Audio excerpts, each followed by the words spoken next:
그것이 얼마나 달콤한지 모릅니다. 선을 행하고 의를 행하고 어떤 행위를 했을 때 사람들이 아유 참 저 막 이렇게 띄워줘 보십시오. 뭐 비행기 타고 저 위에까지 올라가시죠, 그죠? 기분이 뭐 구름 위에 이렇게 올라간 것처럼 그런 기분이 든단 말이죠. 스스로를 높이는 것이 아니고 남이 나를 높여주니까 얼마나 더 좋습니까? 우리는 높아지는 걸 다 추구하고 있습니다. 그런데 지금 누가 높여주고 있죠? 사람이 높여주고 있습니다. 그런데 잘 보십시오. 사람은 그 사람의 중심을 압니까 모릅니까? 우리 권사님, 우리 집사님의 속마음 다 꿰뚫고 보십니까? 모르시지 않습니까? 50년, 60년을 살아도 그 한길 사람 속을 모르겠단 말이죠. 사람은 정확하게 그 상대방에 대해서 온전한 판단을 할 수 있습니까? 없습니까? 없습니다. 그 사람이 속이는 것인지 그것이 진심으로 하는 것인지 우리는 다 헤아릴 수가 없지요. 10번 내가 보는 앞에서는 참 잘했는데 보이지 않는 다른 곳에서는 무슨 악한 짓을 할지 우리는 알지 못합니다. 그러면서 우리는 그 사람에 대해서 이렇다 저렇다 판단을 하죠. 그리고 또 다른 차원에서는 사람들은 그러한 사람들의 평가를 듣고 일희일비하면서 우왕좌왕하고 거기에 매여서 산다는 거죠. 그런데 하늘에 계신 그 하나님 아버지의 자녀로 부름받은 자들은 그렇게 살지 말라라고 말씀하십니다. 서기관과 바리새인들의 의보다 더 나은 의는 어떤 의밖에 없습니까? 예수 그리스도의 의밖에 없습니다. 그리고 그리스도와 연합되어 한 몸이 되어 그분이 가시는 곳에 나도 가고 그분이 서면 나도 서고 그분이 하라면 하고 그분이 하지 말라면 하지 않는 그 삶을 살아가는 것이 진정한 의인의 삶인데 그것은 관계없이 주님은 저쪽에 가 계시고 항상 성경책은 늘 집에 가면 덮여 있고 그리고 그냥 내 생각대로 내 마음대로 살아가는 이 삶이 반복되면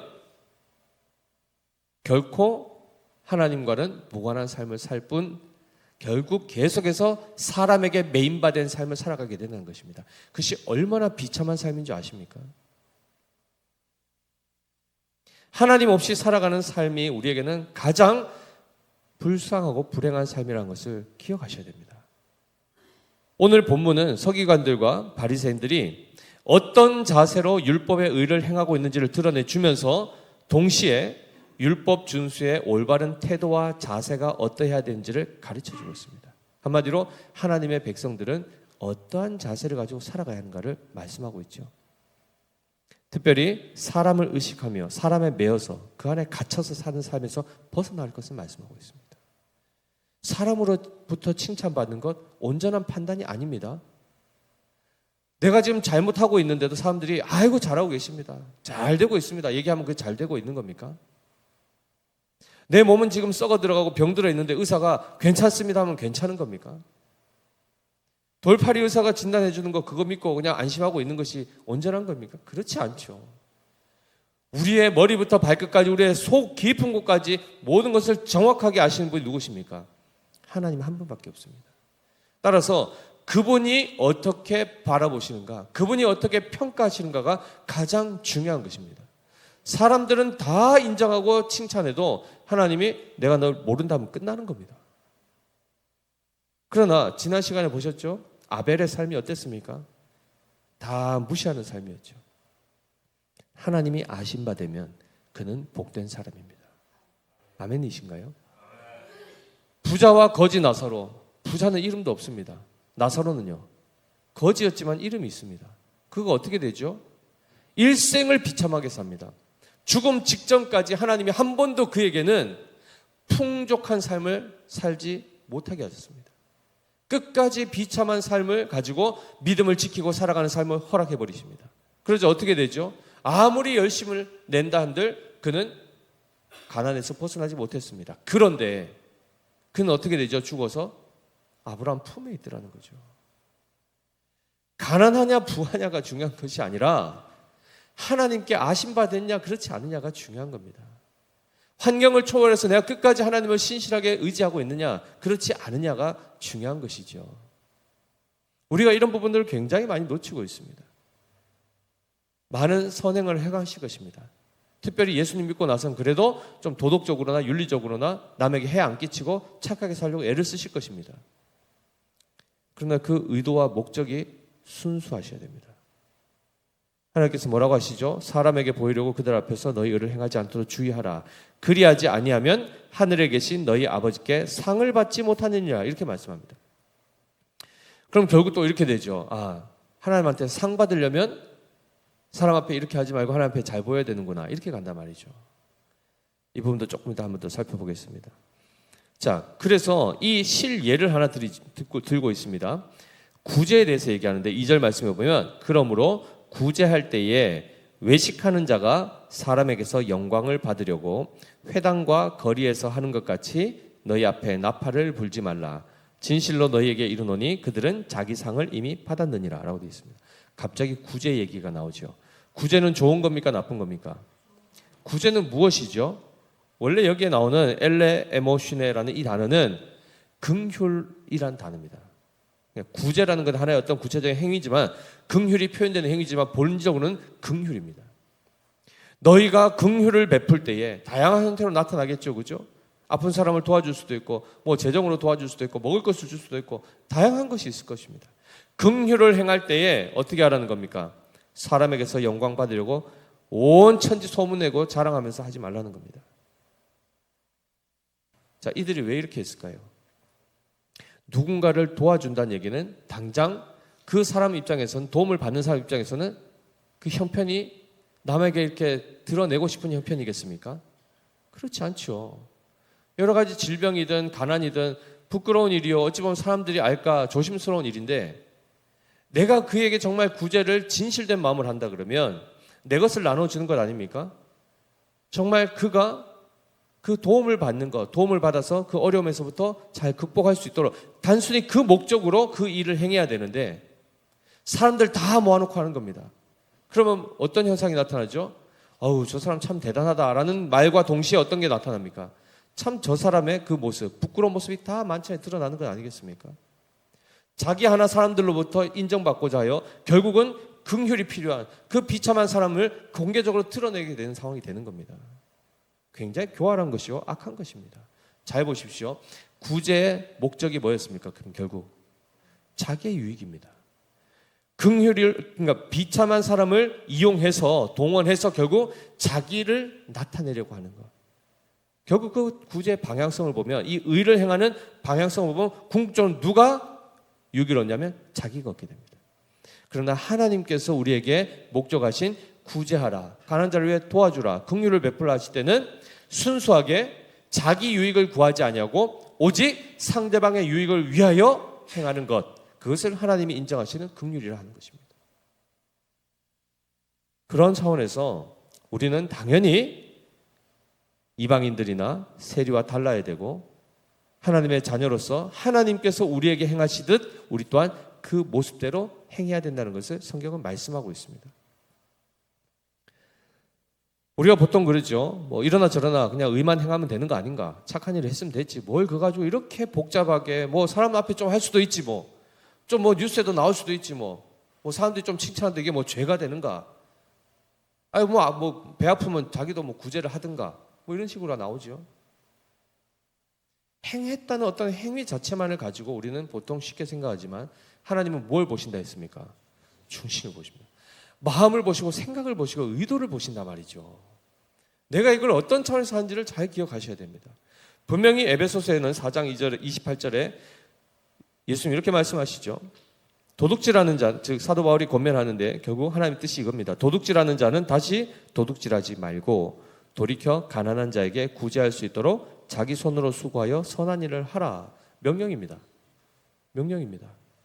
가난한 자들 있을 때 그냥 지나치지 말라는 겁니다. 어떻게든 뭐 재정적으로 도와줄 수 없으면 어떻게 합니까? 복음을 전해주고 또 기도해주고 이렇게 하면서 가는 거죠. 즉 긍휼한 마음을 가지고 있는, 이것이 중요한 것이지 행위를 했냐 안 했냐는 그 다음 문제입니다. 바리새인들은 어떻게 했죠? 마음 없이 행했단 말이죠. 수없이 많이 행했단 말이죠. 하나님 뭐라고 합니까? 불법을 행하는 자들아. 우리가 선을 행하는 것 무엇 때문에 해야 되는 줄 아십니까? 고린도전서 13장 3절에 잘 아시는 말씀입니다. 이거 한번 띄워주시겠습니까? 고린도전서 13장 3절. 천천히 같이 읽어보겠습니다. 시작. 내가 내게 있는 모든 것으로 구제하고 또 내 몸을 불사르게 내줄지라도 사랑이 없으면 내게 아무 유익이 없느니라 라고 되어 있습니다. 엄청난 일을 했습니다. 구제하고 또 내 몸을 불사르게 내어주는 엄청난 희생과 헌신을 했는데 사랑이 없으면 아무런 유익이 없답니다. 그럼 본질이 뭐죠? 구제라는 행위 이전에 실제로 내 안에 하나님의 사랑이 부음받으어서 그 사랑이 내 안에서부터 뿜어져 나오는 것이 중요한 것입니다. 즉 하나님은 사랑이시라 하셨던 바로 그 사랑의 하나님의 그 속성이 우리 안에 이루어지는 것이 하나님이 우리를 구원하셔서 그리스도 안에서 우리를 그의 형상의 장성한 분량에 이르도록 자라게 하시는 본질이 됩니다. 사랑이 있으십니까? 능히 사랑할 사랑의 능력이 있으십니까? 어느 정도로 하실 수 있습니까? 원수 사랑하실 수 있습니까? 여기 다 걸리죠. 이걸 못 넘어옵니다. 한국 교회 수준이 이거를 못 넘어오더라는 거죠. 거짓말하지 말라, 내 부모를 공경하라, 도둑질하지 말라, 이 모든 것들이 다 일맥상통하는 것입니다. 우리 안에 그리스도의 사랑이 부음받으면 이 모든 것은 동시에 다 이루어지는 것입니다. 아멘이십니까? 상대방에 대한 한 인격에 대한 그 존중하는 마음이 있으면 어떻게 그를 함부로 해할 수 있겠습니까? 어떻게 그를 함부로 음란하게 대할 수 있겠습니까? 어떻게 그의 것을 함부로 빼앗아 올 수 있겠습니까? 어떻게 그를 속일 수 있겠습니까? 본질적인 이 그리스도의 사랑이 우리 안에 없기 때문에 우리가 계속해서 이렇게 외식을 하게 되는 겁니다. 꾸며내는 겁니다. 우리는 우리의 겉을 꾸미는 데 시간을 보낼 자들이 아니라 우리의 본질 안에 하나님의 사랑이 부음받기를, 그래야 우리의 본성이 고쳐지기를 간구해야 되는 것입니다. 이걸 위해서 끊임없이 싸워야 되는 것입니다. 그래서 우리의 싸움은 혈과 육을 상대하는 것이 아니라고 분명히 말씀하지 않습니까? 정사와 권세와 이 세상 어둠, 이 세상의 주관자, 이 어둠의 이 주관자들과의 영적인 싸움 아니겠습니까? 그럼 어둠의 주관자가 하는 방해가 뭡니까? 하나님 말씀대로 살지 못하게 하는 겁니다. 마음이 온유해지는 것을 방해하는 것입니다. 하나님의 그 형상을 회복하는 것을 계속해서 못하게 막는 것이 바로 그 어둠의 주관자가 하는 일 아니겠습니까? 그것과 싸우는데 우리의 혈기로 이길 수 있습니까? 불가능하기 때문에 뭘 입으라고 합니까? 하나님의 전신갑주를 입으라고 하지 않습니까? 그리스도로 옷 입어야 됩니다. 끊임없이 그리스도와 교제하고 그리스도와 함께 있으면서 그분으로부터 자연스럽게 우리가 닮아가고 변화되어가는 이 과정을 겪지 않으면 우리는 계속해서 외식하는 자가 될 수밖에 없습니다. 인생이 80이 되어도 여전히 이 선을 못 넘어옵니다. 원수를 사랑하지 못하는 그 삶, 우리는 이렇게 생각하죠. 원수를 사랑하는 것이 너무 괴롭습니다. 그런데 엄밀히 얘기하면 원수를 사랑해내지 못하는 것이 우리에겐 사실 더 괴로운 것입니다. 무슨 말인가? 원수를 사랑하는 것은 우리의 육체가 괴로워하는 것이지만 원수를 미워하고 하나님의 말씀을 살지 않으면 우리의 영혼이 괴로워 죽는단 말이죠. 우리의 영혼은 하나님의 말씀대로 살고 싶어 한단 말입니다. 근데 우리가 끊임없이 우리 육체가 그 영혼을 계속해서 억압하고 짓누르고 있다는 것을 기억하셔야 됩니다.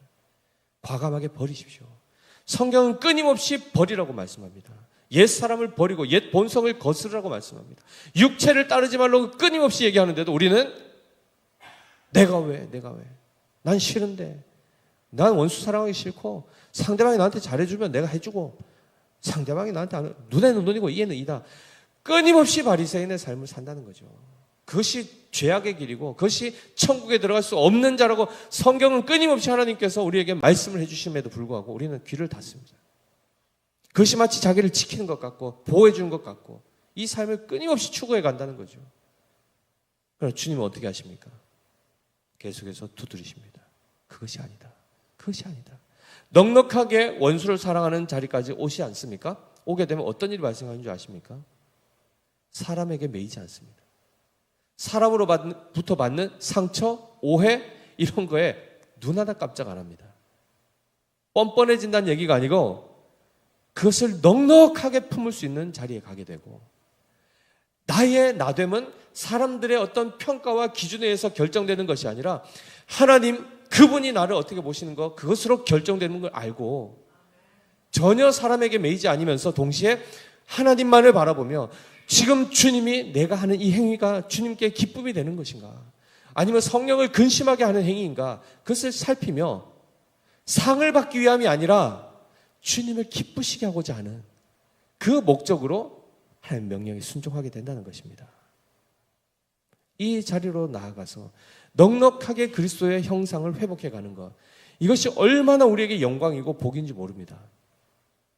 그래서 세상에는 없는 법들이 나오는 겁니다. 오른편 뺨 때리면 어떻게 한다고요? 왼편도 그냥 돌려대는 겁니다. 이게 뭔지 아십니까? 그 사람이 종로에서 뺨 맞고 신경질이 나서 한강에 와가지고 눈 흘긴다 그러지 않습니까? 그가 그 분노에 사로잡혀서 밤잠을 설칠 때 오히려 다른 사람을 붙잡고 막 하소연하고 마치 그 사람이 가해자인 것처럼 막 쏟아낼 때 내가 왜 이 수욕을 당해야 되는가가 아니라 그가 만약에 내가 사랑하는 대상이라면 마음 편하게 밤을 보낼 수 있도록 잠자리에 들 수 있도록 내가 그 이야기를 다 들어주고 욕을 다 받아내는 겁니다. 그리고 그가 평안하게 마음에 그래도 좀 쉼을 누리면서 하룻밤을 지낼 수 있도록 배려하는 것. 내가 왜 그렇게 해야 되는가가 아니라 그를 위해서 그것을 할 수 있는 존재가 되는 것이 그에게서 바로 그리스도의 향기가 나타나는 것이요, 그를 보는 자가 하나님을 본 자가 되는 것입니다. 이러한 사람들이 이 세상에 많으면 세상은 밝아지는 것이겠죠. 더 나아가서 하나님이 영광 받으시는 것이고 그것이 하나님을 기쁘시게 하는 일입니다. 3절을 보십시오. 너는 구제할 때에 어떻게 하랍니까? 오른손이 하는 것을 왼손이 모르게 하라라고 합니다. 오른손이 하는 거 왼손이 모르게 어떻게 하면 됩니까? 왼손 주머니에 넣고 선행할 때, 구제할 때 왼손은 주머니에 넣고 오른손만 가지고 하라는 겁니까? 원문에 보면은 손이라는 단어가 없습니다. 오른편, 왼편입니다. 이게 뭔가요? 구제라는 게 굳이 보통 이제 손으로 이제 많이 이렇게 하다 보니까 손이라는 이제 번역을 하게 됐는데, 엄밀히 얘기하면 오른쪽 왼쪽이란 건 성경에서는 오른쪽을 의의 자리라고 합니다. 의로운 것. 왼편은 그와 반대되는 것입니다. 불의한 것. 그런 차원에서 보면은 한 사람이 마음의 긍휼함을 가지고 누군가를 도와주려고 할 때 이 선한 동기와 하나님만을 바라보면서 그 행위를 하려고 하는 이 온전한 마음이 있었음에도 불구하고 이것이 오히려 왼쪽에 있는 또 다른 우리의 부패한 본성, 이것을 발견하게 되면 어떻게 된다는 겁니까? 그걸 방해하고 거스르고 대적해서 못하게 한다는 것입니다. 그래서 그러한 차원에서 그것에 영향을 받지 않는 차원에서 철저하게 그것을 단절하고 의를 행할 것을 말하는 겁니다. 숨기고 속이고 은폐하라는 얘기가 아니고 몰래 이렇게 숨어서 하라는 얘기가 아니라 의를 바르게 행하라는 것입니다. 하나님의 의, 하나님께서 보실 때 옳다 인정을 받는 차원에서의 행위를 하라는 것입니다. 마음 중심으로부터 진정으로 사랑할 수 있는 자가 되라는 겁니다. 그래서 잘 보십시오. 왜 계속해서 하나님 원수와 같은 사람들 만나게 하시는지 아십니까? 그건 영적 시험입니다. 영적인 테스트. 넘어뜨리려고 하는 올무 차원에서의 그 유혹이 아니고 우리의 수준이 어느 정도 왔는지를 계속해서 확인케 하는 일들이 나타나는 겁니다. 아이들이 왜 한 달 공부하고 나서 월말고사 치고 한 두 달 공부하고 중간고사 치고 왜 하죠? 1등 하기 위한 게 아니고 내가 지금까지 수업하고 배우는 게 내가 지금 어디까지 알고 있는가, 뭘 내가 모르고 뭘 아는가를 확인하기 위해서 그 시험을 치는 겁니다. 그래서 부족한 것이 발생하면 내가 이거는 모르고 있었구나. 그걸 더 보충해서 계속해서 이렇게 해서 나의 수준을 쌓아가고 채워가는 과정으로 테스트를 하는 것입니다. 그럼 보십시오. 나는 그래도 좀 괜찮은 것 같아. 난 이제 신앙생활도 좀 했고 하나님 말씀도 알겠고 은혜도 충만하고 성령 충만하니까 나는 이제 좀 괜찮은 것 같은데 라고 생각할 때 하나님이 이제 시험을 다 보내시죠. 갑자기 가족 중에 누가 갑자기 원수로 딱 바뀌어가지고 역할을 딱 하는 겁니다. 속을 확 뒤집어 놓죠. 그때 막 그죠? 수준이 있는 줄 알았는데 잘 참을 수 있을 줄 알았는데 와 눈으로 막 이는 이로 이 한 개 막 했는데 두 개 막 뿌듯해 막 이런 이제 자기를 발견하면서 어떻게 하죠? 또 이제 만시창대가 또 하나님 앞에 나오는 겁니다. 천부의 의지 없어서 손들고 또 오는 거죠. 끊임없이 그것을 확인하게 하시는 겁니다. 당장 그 문제 자체만 보지 마시고 그때 내가 어떻게 반응하고 있는가를 보셔야 됩니다. 누군가가 지나가면서 툭 치거나 누가 괜히 속 긁는 확 이렇게 막 하는 그 소리를 들을 때 또 막 뜨거움이 싹 올라온 이럴 때 그냥 냉수 하나 탁 마시고 그래 내 육체가 반응하는구나. 또 다시 나의 이 부패한 본성이 나를 하나님의 자녀답게 하지 못하도록 또 이 부분이 올라오는구나. 그때 하나님 앞에 정확하게 그 부분을 가지고 하나님 앞에 엎드리는 겁니다. 하나님 다루어 주십시오. 그러면 하나님이 놀랍게도 하나님이 엄청난 연단을 통하여 수술을 통하여 그것을 제거해 내십니다. 그렇게 되면 어떻게 되는지 아십니까? 영적으로 자유케 됩니다. 강건케 됩니다. 이런 은혜가 우리에게 충만해야 되지 않겠습니까? 오늘 특별히 긍휼을 베풀 때에 누군가를 위하여서 나의 그 사랑하는 마음을 전할 때에 사람한테 인정받을 생각을 하지 마십시오. 보통 이런 분들 있죠. 내가 그래도 한 5개 좀 잘해줬으면 고맙다라고 그래도 말을 해야 되는 거 아닌가. 내가 뭐 다른 거 똑같이 갚아달라는 것도 아니고 어떻게 내가 이렇게 호의를 베풀었는데 그냥 쌩 까고 고맙다는 말도 안 하고 막 쌩 하고 가는가. 그 의중을 보십시오. 물론 마땅히 상대방이 그렇게 하면 또 이렇게 주고받는 게 있으면 더 좋지만 뭔가를 받을 거를 기대하고 그걸 했다면 여전히 어디에 걸립니까? 사람에게 보이려고 여기 또 걸리는 겁니다. 뭐죠? 철저하게 상대방의 반응과 관계없이 그 사람이 잘 되면 그것으로 그냥 기뻐하고 만족해야 된다는 겁니다.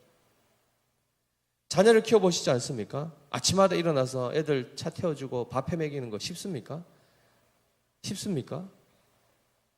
엄청 어렵죠. 그렇다 해서 이 녀석들이 뭐 밥 먹을 때마다 아우 너무 감사합니다. 너무 맛있어요. 항상 부모님 은혜 감사해요. 이렇게 합니까?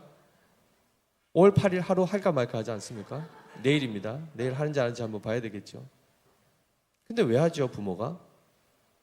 밥값을 내는 것도 아니고 어깨에 뭐 안마를 해주거나 하는 것도 아니고 맨날 밥 투정하고 또 볶음밥이네. 점심 때도 먹었는데 학교에 갔는데 하필 또 볶음밥 남고 저녁까지 아직 이 볶음밥이 남아있단 말인가. 이럴 수가 있는가 하면서 막 부모에게 성토를 하죠. 근데 왜 또 해주죠? 그 다음날 왜 또 해주죠? 사랑이죠, 그죠? 부모의 사랑입니다. 물론 속 뒤집을 때는 아이고 이놈 왼수 같은 거 언제 빨리 커가지고 그냥 장가나 가라 뭐 이런 생각도 하겠죠. 그러나 부모가 사랑하면 자기 잠 줄여가면서 자기 돈 들여가지고 자기 애써가지고 고생해가지고 밥 떠 먹이는 겁니다.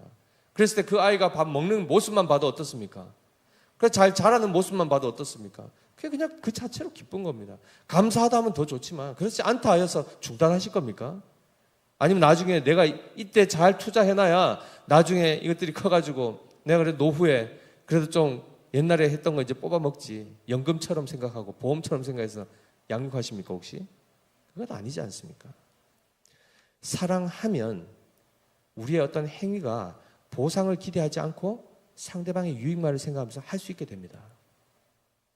이것을 우리가 단순히 혈육, 마땅히 사랑해야 될 어떤 그런 대상, 이방인도 하는 수준에 머물지 말라는 겁니다. 성경은. 그렇지 않은 나와 무관한 자들에게도 그를 볼 때 긍휼한 마음을 가지고 주님이 만드신 피조물 아닙니까? 그도 주님께서 주신 생명 아닙니까? 그가 아직 믿음에 있지 않을 수 있습니다. 불신자에 대해서 어떻게 해야 됩니까? 그런 차원에서 긍휼을 베풀라는 겁니다. 저런 마귀 새끼들 해가지고 저거 다 지옥 가야 되죠. 이렇게 하지 말라는 겁니다. 그들도 구원의 자리에 와야 되지 않겠습니까? 그래서 바깥에 나가 싸우지 마십시오. 다투지 마십시오. 뭐 분쟁이 일어날 수 있죠. 나에게 손해를 끼칠 수 있고 피해를 끼칠 수 있죠. 그럴 때에 악을 악으로 갚지 말라는 이런 말씀들을 적용하셔야 됩니다. 적용하시고 그 하루하루의 삶들이 연단의 과정이고 우리가 자라는 과정입니다. 그래서 그저 지나치지 마십시오. 오늘 이 말씀 가운데 마지막 보십시오. 4절에 우리가 그럼 어떻게 해야 되는가? 4절 같이 읽습니다. 내 구제함을 은밀하게 하라. 은밀한 중에 보시는 너의 아버지께서 갚으시리라 입니다. 하나님이 다 보고 계시다는 겁니다. 따라서 이 부분에서도 아까 말씀드린 것처럼 하나님조차도 내가 사랑의 대상이 아니고 그냥 그분으로부터 내가 뭔가를 받아내야 되는, 내 힘으로는 내 삶을 다 이렇게 충만하게 행복하게 살 수 없어서 내가 한 노력을 이만큼 했지만 난 좀 더 풍요로운 삶을 살고 싶은데 그 누구도 채워줄 수 없는 이 부분을 하나님이 그냥 좀 채워줄 수 있다는 그 차원에서 그분의 능력만 빌려오는 식으로 하나님을 대하지 마셔야 됩니다. 그분이 누구십니까? 우리의 영원한 아버지십니다. 나를 지극히 사랑하시는 그 하나님을 우리는 의식하고 그 하나님을 기쁘시게 하는 그 하나의 목적만으로 그분을 사랑하여 그 말씀대로 사는 이 삶을 우리는 살아가야 된다는 것입니다. 유대인들 가운데 유대인들 안에는 구약 성경 외에 외경이라고 하여서 이제 토비아라는 이제 책이 있는데요. 거기에 하나님의 백성이라면 마땅히 추구해야 하는 3대 경건의 행위가 나옵니다. 그게 무엇일까요? 하나님의 사람이란 마땅히 요거는 반드시 해야 됩니다라고 하는 것이 있습니다. 뭘까요? 구제와 기도와 금식입니다. 구제하는 것, 기도하는 것, 금식은 하나님의 백성은 기본적으로 마땅히 해야 되는 것으로 그들은 인식했습니다. 그래서 오늘 처음 나온 게 뭡니까? 구제요. 다음에 5절에 뭐 나오죠? 기도가 나옵니다. 그리고 금식이 이어져 나오는 것입니다. 자, 이 구제와 기도와 금식, 그들은 어떻게 했다고요? 사람 앞에 보이려고 했습니다. 그리고 사람들한테 이미 인정받고 칭찬 다 받았습니다. 세상에서 그냥 세상에 갇혀서 세상의 것으로 만족하는 걸로 끝났습니다. 하나님과 관계가 있습니까? 없습니까? 전혀 없이 살아갑니다. 그런 사람 따라가지 마십시오. 철저하게 우리는 누구만 바라보고 갑니까? 하나님 아버지. 그 하나님을 기쁘시게 하는 삶. 그거면 우리가 하나님이 기뻐하시면 나도 기쁜 것. 그것으로 끝내야 되는 것이지. 이렇게 하면 하나님이 나한테 뭔가를 주겠지. 콩고물 떨어지겠지. 그래다 또 안 주시면 또 삐져가지고 안 하고 이런 거 하지 마시라는 거죠. 우리 믿음의 교회 성도님들은 정말 그 이름답게 정말 믿음으로 사시기 바랍니다. 하나님의 말씀을 믿어 순종하는, 그리하여 그리스도의 장성한 분량이 어디까지요? 충만한 데까지 자라가시기를 예수님으로 축복합니다. 기도하겠습니다. 하나님 아버지, 우리의 본성은 끊임없이 사람에게 매여서 땅의 것을 구하고 사람에게 보이려고, 그리고 사람에게 인정받고 칭찬받으려고 우리의 삶을 하나님으로부터 계속해서 멀어지게 만듭니다. 마귀의 관계요, 이미 아담이 실패했던 그 삶이 지금까지도 우리의 부패한 본성 가운데 녹아져서 하나님의 자녀답게 살아가지 못하도록 방해합니다. 주님, 오늘 말씀과 같이 그 사람으로부터 자유케 하여 주시옵소서. 내가 행하는 이 선행이, 내가 행하는 이 긍휼의 사역이, 그 삶이 그 희생에 따른 어떤 보상을, 또한 그 상급을 대가로 받기로 원하여 그 목적과 동기로 이 행위를 한다면은 그건 정말 하나님과는 무관한 일이 될 것입니다. 하나님의 자녀는 상대방의 유익을 구하고 자기의 유익을 구하지 않는 참된 사랑에 기인한 선행을 행하는 줄 믿습니다. 우리 믿음의 교회 모든 성도들 사람으로부터 자유케 하여 주시옵소서. 사람을 무시하는 것이 아니라 하나님을 기쁘시게 하면 당연히 사람들을 존중하게 될 것이고 그들에게 유익을 끼치게 되는 놀라운 복된 삶을 살아가게 될 줄 믿습니다. 우리 믿음의 교회 모든 성도들의 신앙의 수준과 그 경건의 능력이 능히 원수를 사랑하고 먼저 다가가고 먼저 손 내밀고 먼저 그들을 대하여 선을 행할 수 있는 우리가 될 수 있도록 하나님 우리를 하여금 관용과 아량을 우리에게 부어주시사 넉넉하게 많은 이들을 품고 갈 수 있는 그러한 교회가 될 수 있도록 주님 축복하여 주시옵소서.